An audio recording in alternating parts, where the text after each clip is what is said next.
தமிழக அன்பானவருக்கும் வணக்கம். இசைஞானி இளையராஜா அவர்கள் லண்டன்ல அவரோட சிம்பனி இசை கச்சேரி அரங்கேற்றி தமிழ்னா மட்டும் இல்லாம ஒட்டுமொத்த இந்தியாவுக்குமே பெருமை சேர்த்து கொடுத்துருக்காங்க. ஆக்சுவலா அவரோட இந்த வயசுல பணம், பேர், புகழ், அந்தஸ்துன்னு எவ்வளவு சம்பாதிச்சும் கூட இன்னமும் நாம ஏதாவது புதுசா ஒரு முயற்சி எடுத்து முன்னெடுத்து போகலாம் அப்படின்னு 82 வயசுலயும் இளையராஜா அவர்கள் இந்த மாதிரி ஒரு முயற்சிகளை முன்னெடுத்து போறது அப்படின்றது அதுல ஒரு மிகப்பெரிய ஒரு விஷயம். நம்ம எல்லாருக்குமே ஒரு மிகப்பெரிய ஒரு முன் உதாரணம். இந்த சிம்பனி அப்படின்றது என்ன அப்படின்றத இளையராஜா அவர்களும் சரி பல பேர் பல மேடைகளை சொல்லியிருக்கிறாங்க. ஆக்சுவலா 4 வெவ்வேறு கவிஞர்கள் வெவ்வேறு கவிதைகளை ஒரே நேரத்துல சொன்னா கூட அதை நமக்கு அந்த ஒரே டைம்லயே அந்த 4 பேர் சொல்றதும் புரிஞ்சுது அப்படின்னா அது அப்படி வர ஒரு தொகுப்பு தான் சிம்பனி அப்படின்றது. இன்னும் தெளிவா சொல்லணும் அப்படின்னா 4 வெவ்வேறு இசைக்கருவிகள் 4 வெவ்வேறு ராகத்துல வாசிச்சாலும் கூட அதை ஒரே நேரத்துல வாசிச்சாலும் நமக்கு ஒரே இசையை கேட்கறது பேர் தான் சிம்பனி அப்படின்றது. ஆனா இன்னைக்கு நம்ம சிம்பனி பத்தி முழுசா பார்க்க வரல, இளையராஜா அவர்களை பத்தி மட்டும் தான் பார்க்க போறோம். தமிழ் சினிமால இளையராஜா அவரோட வருகைக்கு அப்புறம் தான் இசை அப்படின்றது பொது உடைமையாக்கப்பட்டது. அதாவது இசை மக்களுக்கானது, எல்லாருக்கும் பொதுவானது அப்படின்னு இளையராஜா அவரோட வருகைக்கு அப்புறம் தான் எல்லாருக்கும் புரியவே ஆரம்பிச்சது. ஏன்னா ஒரு சில நபர்கள், முக்கியமா இந்த கர்நாடக இசை இருக்கு இல்லையா, அந்த கர்நாடக சங்கீதத்தை எல்லாராலும் கத்துக்க முடியாது, இதெல்லாம் இவங்களால மட்டும் தான் கத்துக்க முடியும் அப்படின்னு சொல்லி அந்த கர்நாடக சங்கீதத்தையும் புனிதப்படுத்தி வச்சிருந்தாங்க. ஒரு விஷயத்த ஒரு நபர் அடையாம இருக்கணும் அப்படின்னா இவங்க என்ன பண்ணுவாங்கன்னா அந்த விஷயத்தை அப்படியே புனிதமாக்கிறது. இப்போ ஒரு விஷயம் புனிதமாயிடுச்சு அப்படின்னா அதை வேற யாராவது வந்து தொட்டாங்கன்னா ஐயோ அதோட புனிதமே கெட்டு போச்சு அப்படின்னு சொல்லி அவங்கள குறை சொல்லிடலாம் இல்லையா. ஸோ அதுக்காகவே இந்த மக்கள் அடையக்கூடாது அப்படின்றதுக்காக எதை சொல்றேன், இந்த பாமர மக்கள் அந்த இசையை அவ்வளவு எளிதாக அடையக்கூடாது அப்படின்றதுக்காகவே இந்த கர்நாடக சங்கீதம் அப்படின்றதே ரொம்ப வந்துட்டு என்ன சொல்ற ஒரு புனிதமான ஒரு விஷயம், அதெல்லாம் நீங்களும் அவ்வளவு ஈஸியா கத்துக்க முடியாது அப்படின்ற மாதிரி ஆக்கி வச்சிருந்தாங்க. ஆனா இளையராஜா அவர்கள் வந்ததுக்கு அப்புறம் தான் எல்லாம் இசைதான் எல்லா மக்களுக்கானதான் வாங்கடா அப்படின்னு சொல்லி இந்த கர்நாடக இசையை நாட்டுப்புற கிராமப்புற இசைகளோட ஒன்றா கலந்து மக்களுக்கு எளிய வகையில புரியும் விதமா ஜனரஞ்சமா மாத்தி கொடுத்தாங்க இளையராஜா அவர்கள். ஆக்சுவலா இளையராஜாவோட வருகைக்கு அப்புறம் தான் இந்த பாடல்களை அந்த இசையை ரசிக்கிற விதமே அதிகரிச்சிருந்தது மக்கள் கிட்ட. இளையராஜாவோட அந்த வருகைக்கு முன்னாடி என்னதான் தமிழ் சினிமால பல இசை ஜாம்பவங்கள் இருந்தாலும் கூட அந்த நேரத்துல ஹிந்தி சினிமாவோட அந்த ஹிந்தி பாடலோட ஆதிக்கம் அப்படின்றது தமிழ் சினிமால பாத்தீங்கன்னா பயங்கரமா இருந்து ஹிந்தி சினிமால வரக்கூடிய பாடல்கள் ரொம்ப நல்லா இருக்கு அப்படின்றதுக்காகவே ஹிந்தி சினிமாக்கள் அந்த இளையராஜா அவர்கள் வருகைக்கு முன்னாடி தமிழ்நாட்டில் பார்த்தீங்கன்னா 100 நாள் ஒன்று திரைப்படங்களா இருக்கு. உதாரணத்துக்கு இந்த பாபி மாதிரியான திரைப்படங்கள் எடுத்தீங்கன்னா அந்த திரைப்படத்தோட பாடல்கள் தமிழ்நாட்டில் சக்கப்போடு போட்டது. ஸோ ஹிந்தி சினிமாவோட ஆதிக்கம், இந்த ஹிந்தி இசையோட ஆதிக்கம் தமிழ் சினிமால அதிகமா இருக்கும்போது அதை மொத்தமா உடச்சு தூக்கி போடுற இளையராஜா அவர்கள் தான். அன்னக்கிளி திரைப்படத்துல ஆரம்பிச்சு இப்ப வரைக்கும் நம்ம என்னதான் சுதந்திரம் அடைஞ்சிருந்தாலும் கூட நம்மளை இப்பவும் அடிமையாக்கி அவர் ஒரு ராஜாவா இருந்து நம்மள வந்து ஆட்சி செஞ்சுட்டு இருக்காரு அப்படின்னு சொல்லலாம். அன்னக்கிளி திரைப்படத்தோட டைட்டில் கார்ட்லயே பாத்தீங்கன்னா அந்த கோவில் மணி சத்தம் ஆரம்பிச்சு அந்த அன்னக்கிளி அப்படின்னு பேர் கூட லைட்டா ஒரு மியூசிக் கொடுத்துட்டு அந்த பேர் முடிஞ்சோடனே அங்க இருந்து ஒரு பீட் ஒன்று ஆரம்பிப்பாரு. அங்க ஆரம்பிச்சவர் தான் இப்ப வரைக்கும் அவரோட ராஜாங்கம் தான்.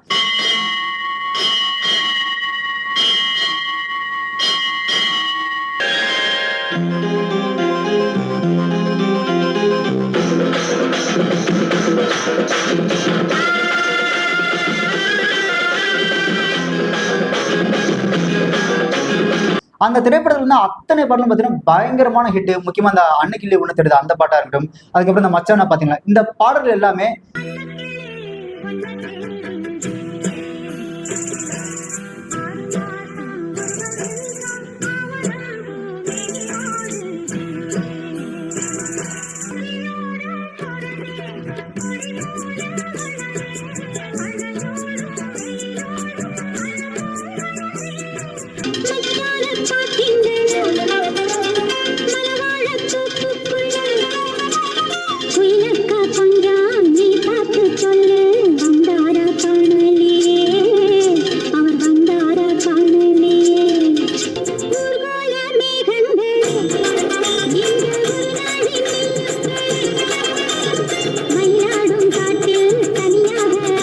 இளையராஜா அவர்களே பல மேடையில சொல்லியிருக்காங்க இல்லையா, அவர் வந்து ஒரு தெருவில் நடந்து போகும்போது அன்னைக்கிளி பாட்டு போட்டுருக்காங்களாண்டி அப்படின்னு ஒரு குரல் கேட்டு அதை கேட்ட மற்ற வீட்டுல இருக்கிற எல்லாரும் பாத்தீங்கன்னா அன்னைக்கிளி பாட்டு வருது அப்படின்னு சொல்லி எல்லாரும் அவர் தெருவில் நடந்து போகும்போது லெஃப்ட் ரைட் எல்லா பக்கமும் அவர் இசையமைச்சா அந்த பாடல் ஒலிக்க இவர் நடுவில் அப்படியே நடந்து போயிருக்கேன் அப்படின்னு சொல்லியிருக்காங்க இல்லையா.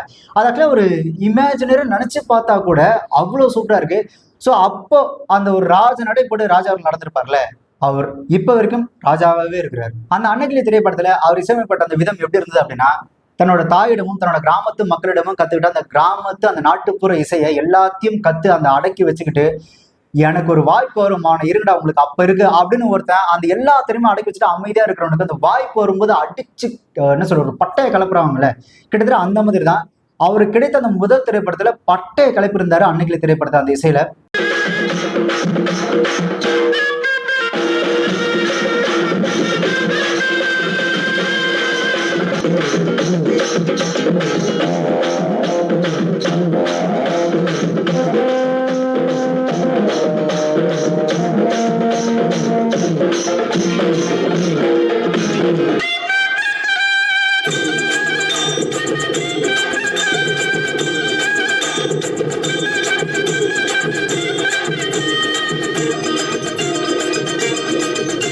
இளையராஜா அவர்கள் திரைத்துறைக்கு வந்து 3வது வருஷத்திலே பரிசோதனை முயற்சியில் ஈடுபட ஆரம்பிச்சார். அதாவது அந்த மக்களுக்கு வித்தியாசமான இசையை கொண்டு போய் கொடுக்கணும், அவங்களோட ரசனையை இன்னும் மேலும் அதிகப்படுத்தணும் அப்படின்றதுக்காக நாட்டுப்புற இசை, கிராமத்து இசை, அதுக்கப்புறம் இந்த என்ன சொல்றது மேல நாட்டு இசைகள், இந்த ஜாஸ்ன்னு அவருக்கு நிறைய விஷயம், இந்த கர்நாடக இசை எல்லாமே தெரிஞ்சிருந்தாலும் கூட அது எல்லாத்தையும் போட்டு அர்த்தமற்று குழப்பாம மக்களுக்கு அவங்களோட சிந்தனை வழியா போய் அவங்களுக்கு புரியுற வகையில ரொம்பவே எளிமைப்படுத்தி கொடுத்திருந்தாரு இளையராஜா அவர்கள். எப்படின்னா ஒரு புரியாத ஒரு ராகமா இருந்தாலும் கூட அதை கேட்டு உள்வாங்கின உடனே அடுத்த 2வது அந்த ராகத்தோட அந்த மக்களும் சேர்ந்து பாடுற அளவுக்கு அவ்வளவு எளிமைப்படுத்தி கொடுத்திருந்தாங்க இளையராஜா அவர்கள். ஆக்சுவலா இளையராஜா அவர்கள் மேல இந்த குறை கூறுவாங்களே, அவங்களோட மிகப்பெரிய பிரச்சனையாகவே இதுதான் இருந்தது. அப்பவும் சரி இப்பவும் சரி, இந்த அந்த கர்நாடக இசை, அந்த சங்கீதம் அப்படின்றது ஒரு சில நபர்கள் மட்டும்தான் அந்த சொந்தம், ஒரு சில நபர்களால் மட்டும் தான் கத்துக்க முடியும், அதெல்லாம் அவ்வளவு ஈஸியெல்லாம் கத்துக்க முடியாதுப்பா, அதெல்லாம் காலை 4 மணிக்கு எழுந்து அந்த குளத்துல இறங்கி கழுத்தளவு தண்ணியில நின்று அதெல்லாம் கத்துக்கிறது எவ்வளவு கஷ்டம் தெரியுமா அப்படின்னு ஒரு மிகப்பெரிய ஒரு மாய பிம்பத்தை உருவாக்கி வச்சிருந்தாங்களே, அது வந்து மொத்தமா உடச்சு தூக்கி போட்டு அதெல்லாம் ஒண்ணு இல்லவா, நான் ஒண்ணு சொல்லித்தரேன் அப்படின்னு சொல்லி அந்த மக்கள், அந்த பாமர மக்களை கைப்பிடிச்சு அந்த இசையை அவ்வளவு எளிமையா கத்துக்க வச்சிருந்தார் இளையராஜா அவர்கள். இதனாலேயே தான் இளையராஜா அவர்கள் ஆரம்ப காலத்துல இருந்து இப்ப வரைக்குமே கூட இளையராஜா அவர் மேல ஒரு மிகப்பெரிய ஒரு குற்றச்சாட்டு வைக்கிறது இல்ல அவரோட இசை சரியில்லைன்னு சொல்றதுக்கான காரணமே அவர் இசையை ரொம்ப எளிமையாக்கி கொடுத்ததுதான். யோசிச்சு பாருங்க, இந்த இசையை வேற யாரும் கத்துக்கூடாது அப்படின்னு அதுக்கு ஒரு மிகப்பெரிய ஒரு மாய பிம்பத்தை உருவாக்கி அதை புனிதப்படுத்தி அதை வந்துட்டு தனிமைப்படுத்தி யாரும் தொட முடியாத அளவுக்கு வச்சிருந்த ஒரு விஷயத்த இளையராஜா அவர்கள் அவ்வளவு ஈஸியா வந்து உடச்சு போட்டு இதெல்லாம் எல்லாருக்கும் சொந்தம் அப்படின்னு சொல்லி கொண்டு வந்தா கண்டிப்பா ஒரு சில நபருக்கு அந்த எரிச்சல் அப்படின்றது வரதா செய்யும். இப்போ இந்த ராகத்தெல்லாம் கத்துக்கவே முடியாதெல்லாம் ரொம்ப கஷ்டம் அப்படின்னு சொல்லி ஓவரா பில்டப் பண்ணி வைக்கும் போது இளையராஜா அவரோட அந்த பாடலை கேட்டே அது என்ன ராகன்னே தெரியாம ஒருத்தர் அவ்வளவு கேஷுவலா ரோட்ல பாடிட்டு போகும்போது அதை பார்க்கும்போது செம்ம காண்ட் ஆகதான் செய்யும். இதை வந்து ஒரு திரைப்படத்துல ரொம்ப எளிமையா விளக்கியிருப்பாரு இளையராஜா அவர்கள். கரையோரம் செண்பப்பு அப்படின்ற திரைப்படத்துல பாத்தீங்கன்னா பிரதாப் பத்தினா அந்த இசையை வந்துட்டு கிராமத்து இசையோட கலந்து ஒரு பாடலா சொல்லி கொடுப்பாரு. ஏரியில இழந்த மரம் தங்கச்சி வச்ச மரம் அப்படின்ற பாட்டு நீங்க அதை பாத்தீங்கன்னா புரியும். அது எப்படி சொல்றது, அந்த வார்த்தைகளை போட்டு குழப்பி மனுஷனை வந்துட்டு இல்ல கத்துக்கவே முடியாத ஒரு பயமுறுத்தி வச்சிருக்கும் போது அது அந்த கிராமத்து இசையோட அந்த ராகத்தை அவ்வளவு ஈஸியா சொல்லி கொடுத்திருப்பாங்க. அதுதான் இளையராஜா அவர்கள் தமிழக மக்களுக்கு பண்ணாங்க. நல்லா கவனிச்சு கேளு. Very good very good. இப்ப நீங்க எல்லாம் சேர்ந்து சொல்லுங்க. ஐயோ ஐயோ சொல்லுங்க. இல்ல இல்ல அந்த தம்பி எவ்வளவு அழகா பாடுறான் பாருங்க. சரிங்க. Very good very good. ஏரியில இழந்த மரம் தங்கச்சி வச்ச மரம், ஏரியில இழந்த மரம் தங்கச்சி வச்ச மரம், நீங்களாம் வச்ச மரம், நானும் வச்ச மரம், வச்ச மரம் கீழே. Correct very good. இப்ப நீங்க சேர்ந்து பாடுங்க.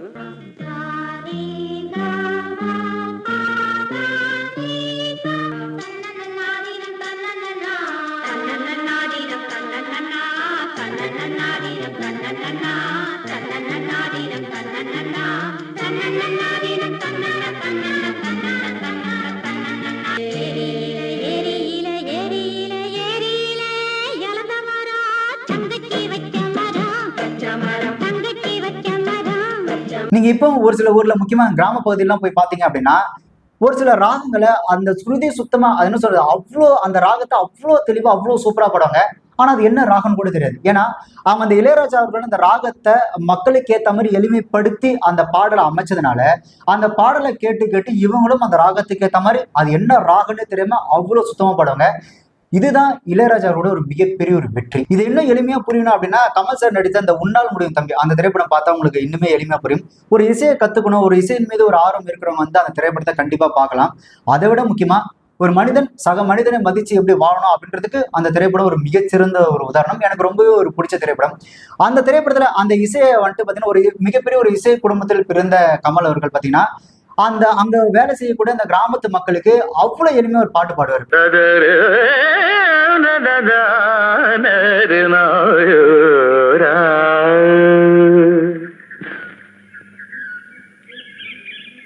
புஞ்சை உண்டு நஞ்சை உண்டு பொங்கி வரும் கங்கை உண்டு, பஞ்சம் மட்டும் இன்னும் இங்கு மாறவில்லை.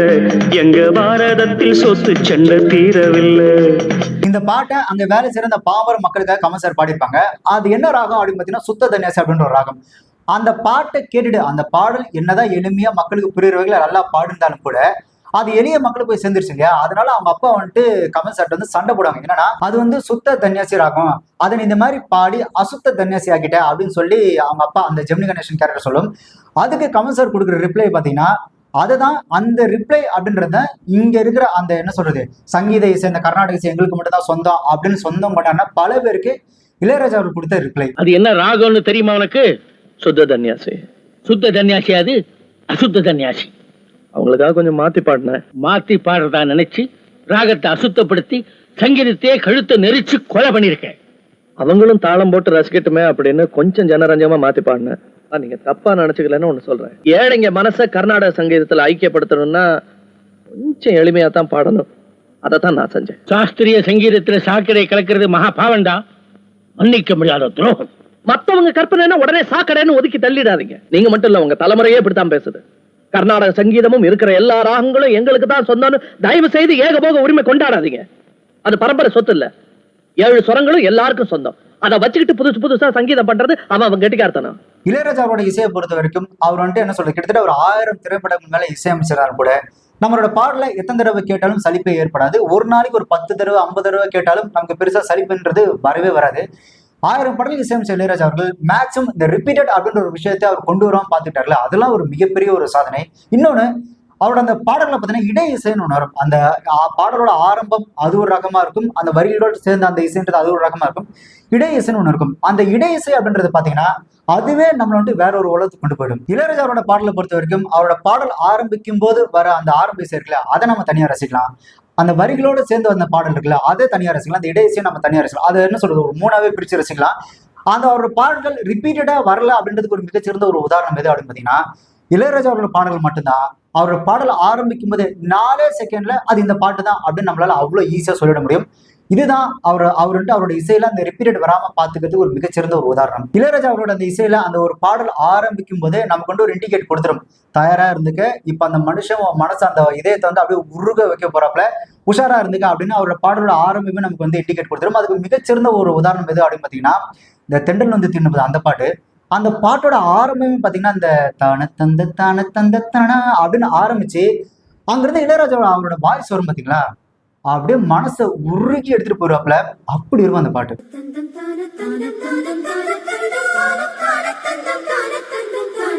இதேதான் சத்யா திரைப்படத்துல வந்து அந்த வலையோசை கலகலான அந்த பாட்டு. அந்த பாட்டு ஆரம்பிக்கும் போது இந்த ஃப்ளூட் ஒன்று ஆரம்பிப்பாங்களே, அங்கவே நம்ம சோழியை முடிச்சு விட்டுருவாரு இளையராஜா அவர்கள்.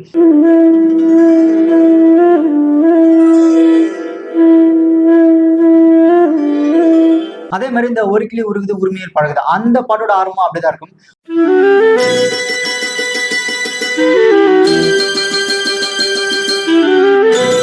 சோ அந்த மாதிரி அவரோட பாடலோட ஆரம்பத்திலேயே பாத்தீங்கன்னா நம்மள வந்துட்டு என்ன சொல்றது மனசை உருக்குற அளவுக்கு அந்த ஆரம்ப இசையை நமக்கு இண்டிகேட் கொடுத்துரும்.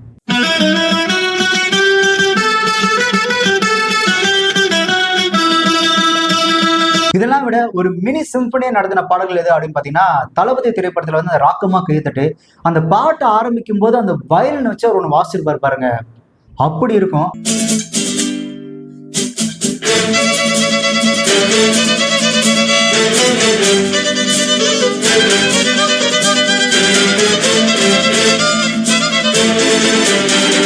அதே மாதிரிதான் அந்த கண் சிவந்தால் மண் சிவக்கும் அப்படின்ற திரைப்படத்துல மனிதா மனிதா அந்த பாட்டு எனக்கு ரொம்ப பிடிச்ச பாட்டு.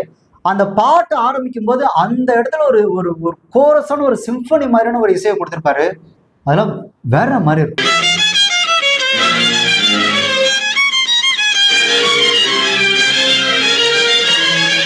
இப்போ இந்த இசை அப்படின்றது கிட்டத்தட்ட ஒரு மினி சிம்பனி, ஒரு ஒரு மிகப்பெரிய அந்த வயலின் ஆர்கெஸ்ட்ரா மாதிரி நமக்கு வந்துட்டு இளையராஜா கொடுத்துருக்காங்க.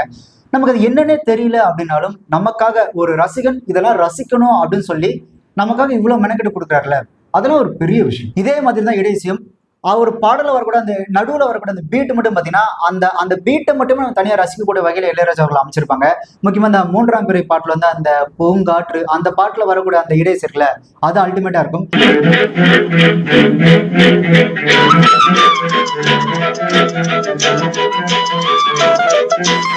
அதே மாதிரி பாத்தீங்கன்னா இந்த முள்ளு மலரும் திரைப்படத்துல வந்து செந்தாழ கோவில் அதுல வர அந்த இடையிசையும் அவ்வளவு சூப்பரா இருக்கும்.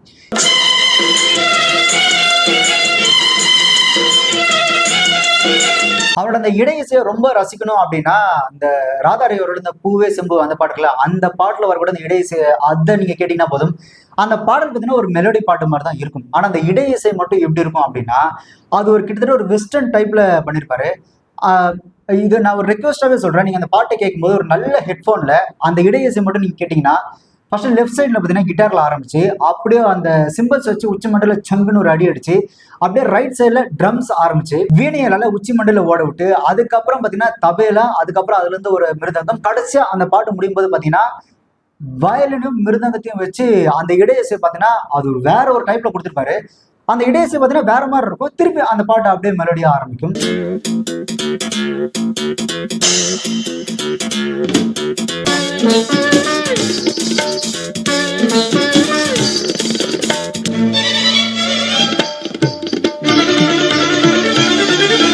மறுபடியும் நான் ரெக்வஸ்டாவே சொல்றேன், ஒரு நல்ல ஹெட்ஃபோன் நீங்க அந்த பாட்டை அந்த இடையசை மட்டும் கேட்டீங்கன்னா நான் சொல்றது என்ன அப்படின்றது தெளிவா புரியும். அந்த ஒரு இடையசை மட்டும் பார்த்தீங்கன்னா ஒரு தனி ஆர்கெஸ்ட்ராவே அது ஒரு தனியாவே இருக்கும். அது எப்படி சொல்றது, அதெல்லாம் அவர் எப்படி யோசிச்சாருன்னு எனக்கு தெரியல, அவ்வளவு சூப்பரா இருக்கும் அந்த ஒரு இடையசை அப்படின்றது.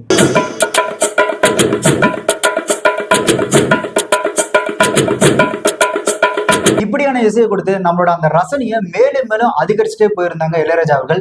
ஆக்சுவலா இளையராஜா அவரோட வருகைக்கு முன்னாடி தமிழ் சினிமாவில் பார்த்தீங்கன்னா இந்த கதாநாயகரோட ஆதிக்கம் அப்படின்றது அதிகமாகவே இருந்தது. ஆக்சுவலா இவர் வந்து பெரிய ஹீரோ, இவர் வந்து சின்ன ஹீரோ, இந்த ஹீரோ நடிச்சா இந்த படம் இவ்வளவு ரேட்டுக்கு போகும், இந்த ஹீரோ நடிச்சா இந்த படம் இவ்வளவு ரேட்டுக்கு போகும், இவங்களே யாருன்னு தெரியல அந்த படம்லாம் ஓடாது அப்படின்ற அந்த ஹீரோக்களோட ஆதிக்கம் தமிழ் சினிமாவில் அதிகமா இருந்து அது எல்லாத்தையும் தூக்கி ஓரம் கட்டினரும் இளையராஜா அவர்கள் தான். ஆக்சுவலா இளையராஜா அவர்கள் எப்போ அந்த தமிழ் சினிமாவுக்கு வந்தாரோ அதுக்கப்புறம் ஹீரோக்களோட ஆதிக்கம்லாம் இல்லை. முதல்ல அந்த படத்துக்கு இளையராஜா இசையமைச்சிருந்தாரு அப்படின்னா முதல்ல இளையராஜா அவர்கள் தான் ஹீரோ, அதுக்கப்புறம் தான் அந்த மற்ற ஹீரோக்கள் எல்லாருமே. சினிமா வரலாற்றிலேயே ஒரு இசையமைப்பாளருக்கு கட் அவுட் வைக்கப்பட்டது இளையராஜா அவர்கள் மட்டும்தான். இளையராஜா அவர்கள் இசையமைச்சா போதும் யாரை வேணாலும் ஹீரோவை போட்டு படம் எடுக்கலாம், அந்த படம் கண்டிப்பா நல்லா போகும் அப்படின்ற ஒரு நம்பிக்கையை இளையராஜா அவர்கள் கொடுத்திருந்தாங்க. இளையராஜா அவர்களும் அந்த பெரிய ஹீரோ சின்ன ஹீரோன்ற பாகுபாடுலாம் கிடையாது. ரஜினி கமலுக்கு என்ன இசையமைச்சிருந்தாரோ அதே தான் ராஜ்கிரனுக்கும் ராமராஜனுக்கும் கொடுத்திருந்தாங்க. அது வந்து மோகனா இருந்தாலும் சரி, பாக்யராஜா இருந்தாலும் சரி, பாண்டியராஜா இருந்தாலும் சரி, அதுக்கப்புறம் சுதாகரா இருந்தாலும் சரி, பிரதாப் போத்தனா இருந்தாலும் சரி, அவங்க எல்லாருக்கும் ஒரே இசை தரமான இசை கொடுத்து அவங்களோட திரைப்படங்களை வெற்றி திரைப்படங்களா மாத்தி கொடுத்திருந்தாங்க இளையராஜா அவர்கள். அதே மாதிரி இளையராஜா அவர்கள் ஒரு படைப்பாற்றல் மிக்க ஒரு மிகச்சிறந்த மகா கலைஞர் அப்படின்றத பல இடங்கள் நிரூபிச்சிருக்கிறாரு. அவர் இசையமைக்கிறது மட்டும் இல்ல, அவரே பாட்டு எழுதி அவரே பாடவும் செஞ்சிருக்கிறாரு. இதெல்லாம் கூட ஒரு பக்கம் இருக்கட்டும். இந்த ஒரு படத்தை பார்த்துட்டு அந்த படத்தோட ரீரெக்கார்டிங் அப்போ இந்த இடத்துல ஒரு பாட்டு வச்சா நல்லா இருக்கும், இந்த சிச்சுவேஷனுக்கு இந்த ஒரு சூழ்நிலைக்கு ஒரு பாட்டு இந்த இடத்துல வந்து நல்லா இருக்கும், இது நீ வெய் இல்ல அதுக்கு என்ன சொல்றது நான் உடனே இசையமைச்சு நானே பாட்டு எழுதி நானே ஃப்ரீயா பாடி தரேன் அப்படின்னு யோசிச்சு பாருங்களேன். ஒரு இயக்குனர் ஒரு கதையை ஒரு 10 வருஷம் 12 வருஷமா வச்சிருப்பாங்க. அந்த இயக்குனருக்கு இத்தனை வருஷமா அந்த கதையை வச்சிருந்தாலும் கூட இந்த இடத்துல ஒரு பாட்டு வச்சா நல்லா இருக்கும் அப்படின்னா அந்த இயக்குனர் கூட அந்த சிந்தனை வராது. ஆனா ரீரெக்கார்டிங்ல பார்த்துட்டு இந்த இடத்துல பாட்டு வந்து நல்லா இருக்கும்னு கரெக்டா அந்த இடத்துல பாட்டு வச்சு அந்த படத்தை ஒரு மிகப்பெரிய ஒரு வெற்றி படம் ஆக்கி கொடுக்குறதுல இளையராஜா அவர்கள் பார்த்தீங்கன்னா என்ன சொல்றது, அவர் வந்து ஒரு ஜீனியஸ் அப்படின்னு சொல்லலாம். ஸோ இதுதான் அவர் வந்துட்டு ஒரு இசையமைப்பாளர் அப்படின்றத தாண்டி அவருக்கு சினிமா நாலேஜ் எவ்வளவு இருந்தா இந்த மாதிரி விஷயங்கள் அவர்கள் பண்ண முடியும். இந்த இடத்துல வேற சில ஷார்ட்ஸ் வச்சிருக்கியா, இன்னும் ஷார்ட் இருக்கா? அவர் ஒரு மியூசிக் டைரக்டர், நம்ம படம் கொண்டு போய் கொடுத்தாச்சு, ரீரெக்கார்டிங் வாசிக்கிட்டு இருக்காரு. இப்போ போய் இந்த இடத்துல இன்னும் ஷார்ட் இருக்கான்னு கேட்டால் நம்ம என்ன சொல்றது? இந்த இடத்துல எனக்கு கொஞ்சம் தேவைப்படுதியா, ஏதாவது இருக்கா பாரு, இல்லைன்னா ஷூட் பண்ணி கூட போட்டு கொண்டு வா, இல்லைன்னா எடிட்டிங்கில் இருக்கும் போல் இருக்கு அப்படின்னா ஓடி போய் என்ன பண்ணேன், எடுத்து ஒரு ஷார்ட்லாம் போட்டு 200 அடி இருந்தது, இந்த எடுத்து போட்டு கொண்டு வந்து கொடுத்தேன். அந்த இடத்துல போடுறாரு, பெண் மனசு ஆழம் என்ன ஆம்பளைக்கு தெரியும். இது என் சிச்சுவேஷன்ல இல்லை, என் கதையில இல்லை, நான் படமாக்குனதுல இல்லை. அவர் சொல்றாரு அந்த இடத்துல அந்த ஆளால எப்படிங்க முடியுது அது? அவர் பாட்டு எழுதிட்டே இருக்காரு, வேக வேகமா எழுதுறாரு, யாருக்கோ எழுதிக்கிட்டே இருக்காரு, நான் பாட்டு உட்காந்துட்டே இருக்கேன். லேசா எனக்கு அப்படியே கோவம் வருது. என்ன நானு ஒரு படம் எடுத்துட்டு ஒரு டைரக்டர் நேற்று வர சொல்லிட்டு அவர் பாட்டு எழுதிட்டு இருக்காரு, என்ன நடக்குதுங்க? எனக்கு கொஞ்சம் கொஞ்சமா கோவம் வருது. என்ன இது ஒரு அவர் சொந்த விஷயத்தை எழுதுறதுக்கு என்ன எதுக்கு கொஞ்சம் வெயிட் பண்ணுப்பா, நான் எழுதிட்டு இருக்கேன் ஒரு கடிதம், நீ அப்புறம் ஒரு 10 நிமிஷம் கழிச்சு வரலாம்னு சொல்லியிருக்கலாம்ல, எதுக்கு என்ன உட்கார வச்சுட்டு உட்காந்துருக்கேன். சரி சரி 4 ஷீட் 5 ஷீட்டு எழுதிட்டு இருக்காரு. அப்படி போட்டாரு. சரி, அவர் சொந்த வேலை முடிஞ்சது. இப்போ நம்ம வேலைக்கு வருவோம். சார் நம்ம என்ன சார் பண்ண போறோம்? போயிடுச்சியா? இப்போ புரியல. என்ன சார் போயிடுச்சு? இல்லை சார், அந்த ஃபர்ஸ்ட் பார்ட் எழுதி போயிடுச்சியா? அப்படியா சார்? எந்த சீனு? அதான் படம் சொல்லிடுச்சையா, எங்கெங்க சாணம் கொண்டு அதை சொல்லிடுச்சு, நான் எழுதி கொடுத்துட்டேன். இது ஆனா நிறைய இந்த பாடல் உருவாவதை பற்றி பல கதைகள் கேட்டிருக்கிறேன். டைரக்டர் போய் சொல்லணும், இது பண்ணணும், அதை பண்ணணும், எல்லாம் பண்ணணும்னு.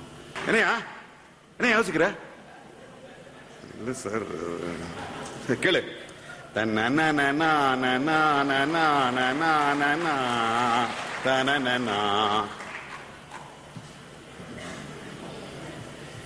அது அப்பதான் தெரியுது நான் எவ்வளோ ஞான சூன்யம் அப்படின்னு.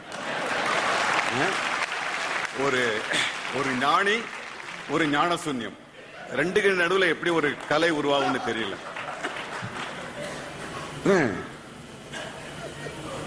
நல்லா இருக்குன்னு சொன்னா எது நல்லா இருக்குன்னு கேட்டார்னா என்ன சொல்றாரு? நல்லா இல்லைன்னு சொன்னா என்னையா நல்லா இல்லைன்னு இப்ப என்ன பதில் சொல்லிட்டு அப்படியே உட்காந்துருக்கேன். இல்ல சார், இதுக்கு முன்னால வர்ற காட்சிகள் கொஞ்சம் வேகம் குறைஞ்சதா இருக்கு, இதுக்கு பின்னால வர்ற காட்சிகளும் வேகம் குறைஞ்சதா இருக்கு. இது கொஞ்சம் வேகமான ஒரு பாட்டா இருந்தா நல்லா இருக்கும். அதுதான் அது நல்லா வரும்யா. சரிங்க சார், கொஞ்சம் டெம்போவாது ஏத்த முடியுமா? நான் சொல்றேன், ஒரு மியூசிக் டைரக்டர் கிட்ட போய் ஒரு ஞான சூன்யம் சொல்லுது, டெம்போ கொஞ்சம் இன்க்ரீஸ் பண்ணுங்க. அவர் குழந்தை மாதிரி சிரிச்சாரு. சரி, இப்போ என்ன பண்ற? உனக்கு வேலை இருக்கா? ஆமா சார், எடிட்டிங்ல கொஞ்சம் வேலை இருக்கு. சரி, நீ போயிட்டு ஒரு 4:30 மணிக்கு வா. 4:30 மணிக்கு நான் போறேன். அசிஸ்டன்ட் டைரக்டர்ஸ் எல்லாம் இல்லை சார். எப்படி சார்? எப்படி போட்டாரியா? ஏதோ டியூன் போட்டாரியா? அது கேட்டா ஏற்கனவே எழுதி கொடுத்துட்டேன்றாரு. எனக்கு ஒன்றும் புரியல. சார் இப்படி என்ன சார் டியூன் சொல்லுங்க சார்.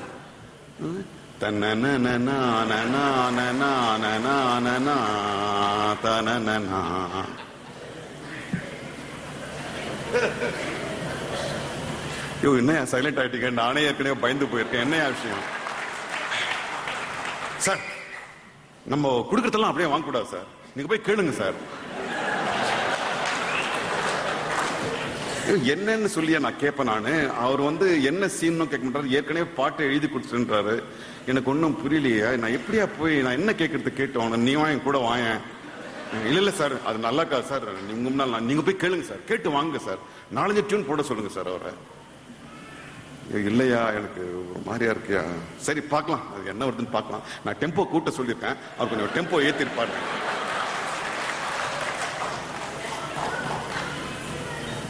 இந்த விஞ்ஞானமும் தொழில்நுட்பமும் தொழில் இந்த கருவிகளும் எவ்வளவு பிரித்து விட்டன என்பதுதான் எனக்கு ஞாபகம் வருது. 4:30 மணிக்கு போறேன். 4 மணிக்கு போன உடனே போகும்போது ஒரு கல்யாண வீட்டுக்கு போற மாதிரி இருக்கும். ஒரு 20 வயலினிஸ்ட், தபிலா, இது அது இவங்க கோரஸ் பண்ண உடனே ஒரே இது பண்ணி அந்த உள்ள போன உடனே அந்த இதுல அப்புறம் என்ன அது இது டாம் டும் டும் டும் எல்லா சவுண்டும் வந்துட்டு இருக்கும். பரவாயில்ல, நம்ம பாட்டுக்கு இத்தனை பேர் வேலை செஞ்சுட்டு இருக்காங்க. அது சவுண்ட் எல்லாம் கேட்கும் போது சரி ஏதோ வேகமா வரும் போல இருக்க பாட்டு அப்படின்னு உட்காந்துருக்கேன். 4:30 மணிக்கு ஒரு இப்ப கொஞ்சம் சத்தமா சொல்றாரு, ஒரு அவர் அப்படின்னு கை காமிக்கிறாரு. சரி, ஒரு மாண்டர் பார்ப்போம். அமைதி. 1 1 2 3 4 தான தந்தன் தான தந்தன் தனனா.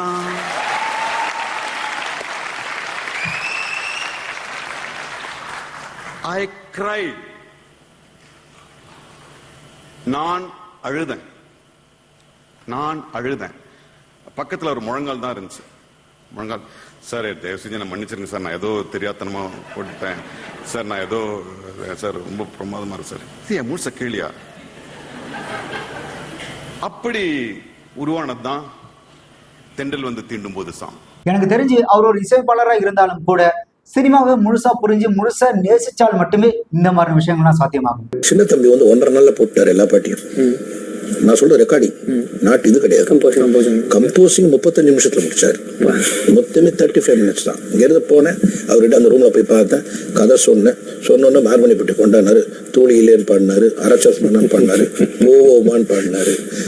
அப்புறம் என்ன சொன்ன, வேற ஏதோ பாட்டு சொன்னியே, அதான் அது என்ன தேக்கிறதுக்கு ஒரு பாட்டினேன், மூட்டை சுமக்கிறவன் பாடுறான், வயல் நாத்து நடுறவன் பாடுறான்.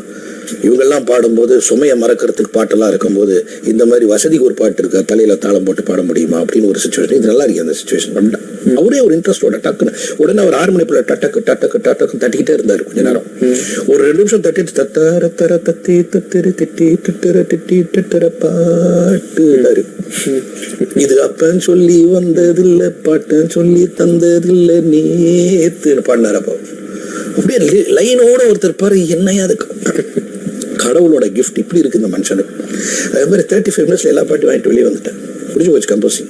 அரண்மனைக்கு கம்போசிங் ராஜகிரண் சார் என்னை கூட்டு போயிருக்காரு. உள்ள கூட்டு போனா சார், காலைல 7:30 மணிக்கு உள்ள போறோம் சார். 7:30 மணிக்கெல்லாம் வந்துட்டாரு. 7:30 மணிக்கு 6 மணிக்கு வச்சார் சார். இவர் ஒவ்வொரு சுச்சுவேஷனா சொல்றாரு. அம்மன் கோயில் கும்பமிங்க அப்படின்னா சுந்தரராஜனை வந்தாரு, அவர் கிட்டார் அப்படி அப்படி அப்படி ஆட்டினார் சார். இவர் ஏதோ அப்படி அப்படியே அப்படி வாச்சிட்டார் சார். ஒரு பாட்டு, அடுத்த பாட்டு, அடுத்த பாட்டு. 9:45க்கு 7 பாட்டும் ரெடி. 7 பாட்டையும் ரெக்கார்ட் பண்ணி டிடிகே கேசட்ல ரெக்கார்ட் பண்ணி கொடுத்துட்டாரு. 7 பாட்டும் கிட்டு. இளையராஜாவோட அந்த குரலே பாத்தீங்கன்னா அது ஒரு தனித்தன்மையோட இருக்கும். இன்னும் சொல்ல போனா இளையராஜா அவர்கள் ஓப்பனிங் சாங் பாடினாங்க அப்படின்னா மக்கள் எழுந்து போக மாட்டாங்க. அதை விட முக்கியமா அந்த படம் ஒரு மிகப்பெரிய வெற்றி திரைப்படமா அமையும்னு அந்த காலகட்டத்தில் இளையராஜா அவர்கள் கண்டிப்பா அந்த ஓப்பனிங் சாங் பாடணும்னு பல பாடல்களை அவர் பாட வச்சிருந்தாங்க. இளையராஜா அவர்கள் பல பேருக்கு பின்னணி குரல் கொடுத்து பாடி இருந்தாலும் கூட தமிழ் சினிமாலேயே இளையராஜா அவரோட அந்த வாய்ஸ் யாருக்கு பெர்ஃபெக்டா இருக்கும் அப்படின்னு பாத்தீங்கன்னா ராஜ்கிரண் அவர்கள் மட்டும்தான் அவ்வளோ பெர்ஃபெக்டா இருக்கும். நீங்க வேற யாருக்கு அவரோட வாய்ஸ் செட் பண்ணாலும் பாட்டு நல்லா இருக்கும், விஷுவலா பார்க்கவும் நல்லா இருக்கும். ஆனா பெர்ஃபெக்டா இருக்கிறது ராஜ்கிரண் மட்டும்தான்.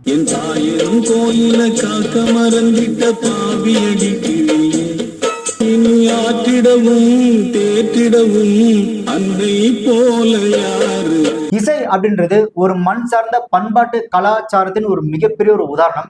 ஒவ்வொரு நாட்டு மக்களுக்கும் அவங்க மண் சார்ந்த கலாச்சாரத்துக்குன்னு ஒரு தனித்துவமான ஒரு இசை அப்படின்னு ஒண்ணு இருக்கு. இளையராஜா அவர்கள் நம் பண்பாட்டு அந்த கலாச்சார இசையோட அந்த மேல்நாட்டு இசையை கலந்து மக்களுக்கு புரியுற வகையில எளிமையாக்கி கொடுக்குற இளையராஜா அவர்கள் பெஸ்ட் அப்படின்னு சொல்லலாம். இதை எளிமையா புரியுற வகையில சொல்லணும் அப்படின்னா ரஜினி சார் நடிச்ச அடுத்த வருஷ திரைப்படத்துல பாத்தீங்கன்னா ஆசை 100 வகை அப்படின்னு ஒரு பாட்டு ஒன்று இருக்கும். அந்த பாட்டுல பாத்தீங்கன்னா கிட்டாரை இளையராஜா அவர் பயன்படுத்தின விதம் இருக்குல்ல, அதெல்லாம் பயங்கரமா இருக்கும். அதுவும் அந்த இடை இசையில பாத்தீங்கன்னா கிட்டாரோட சேர்த்து ஒரு ஃப்ளூட் ஒன்று வரும், அதெல்லாம் வேற ரகமா இருக்கும். எனக்கு தெரிஞ்சு அது என்ன சொல்றது, கிட்டத்தட்ட ஒரு கம்ப்யூட்டரைஸ்டு ஒரு டைப்ல அந்த பாட்டை அமைச்சிருப்பாரு இளையராஜா அவர்கள். அவ்வளவு சூப்பரா இருக்கும் அந்த ஒரு வெஸ்டர்ன் டைப்ல.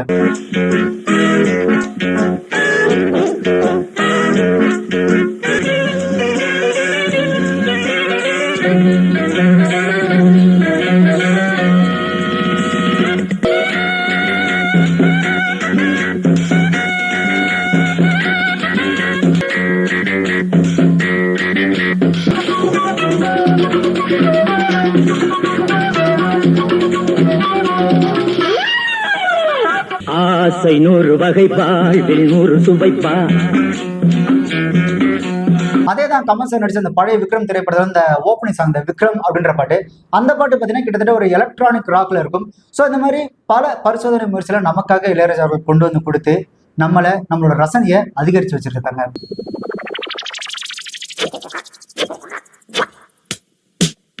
தமிழ் சினிமால இந்த சாங்ஸ்லேயே பார்த்தீங்கன்னா கவுண்டர் பாயிண்ட் அப்படின்ற ஒரு விஷயத்த இளையராஜா அவர்கள் தான் கொண்டு வந்தாங்க. இந்த கவுண்டர் பாயிண்ட் அப்படின்றது என்னன்னு பார்த்தீங்கன்னா ஒரு பாட்டுல ஒரு நபர் ஒரு குரலை பாடும்போது அவங்க பாடி முடிக்கிறதுக்கு முன்னாடி அவங்களுக்கு பதில் சொல்லும் விதமா இன்னொரு வாய்ஸ் ஒன்று வரும். அது பார்த்தீங்கன்னா ஒரு சேர கேட்டால் நமக்கு ஒரு பாட்டு மாதிரி தான் இருக்கும். ஆனா அதை தனித்தனியா அது என்ன சொல்றது, அந்த மேல் ஃபீமேல தனித்தனியா கேட்டா இது ஒரு தனி ராகத்துல இது ஒரு தனி டைப்பா இருக்கும், இது ஒரு தனி ராகத்துல இது ஒரு தனி டைப்பா இருக்கும். ஆனா ஒருத்தர் பாடி முடிக்கிறதுக்கு முன்னாடியே அடுத்த ஒரு கவுண்டர் பாயிண்ட் கொண்டு வருது அப்படின்றது இளையராஜா தான் கொண்டு வந்தாங்க. உங்களுக்கு உதாரணத்துக்கு சொல்லணும் அப்படின்னா இந்த பூ மாலையே தோல் செருவா அந்த பாட்டா இருக்கட்டும், அதுக்கப்புறம் பாத்தீங்கன்னா ஏதோ மோகம் ஏதோ தாகம் இந்த பாட்டு, இதெல்லாம் பாத்தீங்கன்னா இந்த கவுண்டர் பாயிண்ட் ராட்டில் தான் சேரும். இந்த மாதிரி பல பரிசோதனை முயற்சியில ஈடுபட்டு இந்த ரசிகனோட ரசனையை மேலும் அதிகரிச்சு அந்த ரசிகனோட அந்த ரசனைக்கான அந்த ஆர்வத்தை மேலும் தூண்டி விட்டு இருந்தாங்க இளையராஜா அவர்கள். அதெல்லாம் விட இந்த கர்நாடக சங்கீதம் எனக்கு சர்வ சாதாரணம் அப்படின்னு இந்த கர்நாடக சங்கீதத்துல பல வித்தைகளை காட்டின இளையராஜா அவர்கள் கர்நாடக சங்கீதத்துக்குன்னு ஒரு புது ராகத்தையே கண்டுபிடிச்சு கொடுத்திருந்தாங்க. அது பேர் தான் பஞ்சமுகி ராகம் அப்படின்றது. இளையராஜா அவரோட பாடலுக்காகவும் அவரோட பின்னணி இசைக்காக மட்டுமே ஓடி வெட்டி அடிச்சு எத்தனையோ திரைப்படங்கள் இருக்கு. இந்த ரியல் கம்போசர் அப்படின்னா அது இளையராஜா அவர்கள் மட்டும்தான். இளையராஜா அவர்கள் மட்டும்தான் அந்த இசையை நோட்ஸால எழுதக்கூடிய வல்லமை படைத்த ஒரு நபர் இந்த இந்திய சினிமால. പിയാനോ ഇല്ലാതെയോ അല്ലെങ്കിൽ ഒന്നുമില്ലാതെ അത് ഞാൻ കണ്ടത് മൊസാർട്ട് വെറും പേപ്പറിലാണ് നൊട്ടേഷൻ എഴുതുന്നത്. അതുപോലെ ഒരൊറ്റ ആളെ നമുക്ക് കാണാനൊക്കെ ഉള്ളത് രാജയാണ്. அது வந்து நான் அவர் நோட்ஸ் எழுதும்போது பக்கத்தில் உட்காந்து பார்த்துருக்கேன் நான். இல்லை ரீரிகார்டிங் சார், படம் ஓடிக்கிட்டே இருக்கும் சார், எழுதிட்டே இருப்பார் சார், பார்த்து எழுதிட்டே இருப்பார். அவர் எழுதி கொடுத்து நோட்ஸ் மட்டும் தான் வரும் சார். அந்த இப்படி இருப்பார் இல்லையா, அந்த நோட்ஸ் மட்டும் தான் வரும் அந்த நோட்டில் இருந்து. இவர் ஒரு வாய்ஸுக்கு சொல்லி பார்த்து அதில் கரெக்ஷன் சொல்ல மாட்டார் சார். அதை பார்த்து நெப்போலியன் வாசி பார்ப்பல சார் அருண்மொழி. எப்படி எனக்கு என்ன, ஒரு ஃப்ளூட்டு 9 ஓட்டை இருக்குது, 7வது ஓட்டையை மூடிக்கிட்டு 3வது ஓட்டையை திறக்கும் போது வாயிலிருந்து இவ்வளவு காற்று ஊதுனா இதுதான் சவுண்டாக வரும்னு எப்படி அந்த மனுஷன் எழுத்துல எழுதுறான்? எனக்கு என்ன ஆச்சரியம்னா, எப்படி ஒரு மனிதன், நான் மியூசிக் வந்து எழுதுவாங்கன்னு கேள்விப்பட்டிருக்கேன். அது கோடா இருக்கும், இப்படி எல்லாம் இருக்கும், ஒரு 8 கோடுக்குள்ள எழுதுவாங்க. என்ன ஒரு மனிதன் எப்படி சரளமாக ஒரு கவிஞன் கோவத்தில் அல்லது காதலில் அல்லது வீரத்தில் எழுதுவது போல அவ்வளவு வேகமா இந்த ஸ்பீட்.